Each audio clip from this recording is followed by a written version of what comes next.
રાધનપુરની ઘટના એ સમગ્ર સનાતન ધર્મ માટે નિંદનીય છે, પરંતુ આવા લેભાગુ તત્વોને કહું છું કે તમે એવું કોઈ ન સમજતા કે કોઈ પાછળ નથી.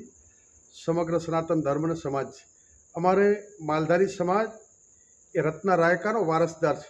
અમારે કોઈ પણની બેન દીકરીઓ લાવવી નથી, પણ આ સમાજની દીકરી ઉપર કોઈ હાથ મૂકશે ગમે એવો ચમરબંધી છે એ ધરતીના ખૂણામાંથી પણ એને જમીનમાં દાટી દેવાની શક્તિ આ સમાજ ધરાવે છે. એટલે મહેરબાની કરીને જ્યાં હોય ત્યાંથી સરેન્ડર થઈ જાય, નહીતર જો આ સૂતા સાપોને જગાડવાનું કામ કરો છો, દુનિયાના પડમાં પણ ક્યાંય નહીં રહી શકો. દુનિયામાં તમને કોઈ તાકાત નથી કોઈ ત્યાં સંતાડી શકે. એટલે મહેરબાની કરીને ચેતવણી. બાકી અમને કઈ રીતે તમને લાવવા અને કઈ રીતે શું કરવું એ આજ સમાજ જાણે છે.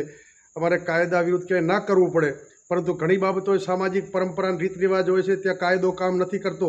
સમાજની મર્યાદા ઉપર કોઈ વાંચ આવે અને જો હાથ અડાડે તેનો હાથ કાપતા પણ આ સમાજ ક્યારેય વાર નહીં કરે.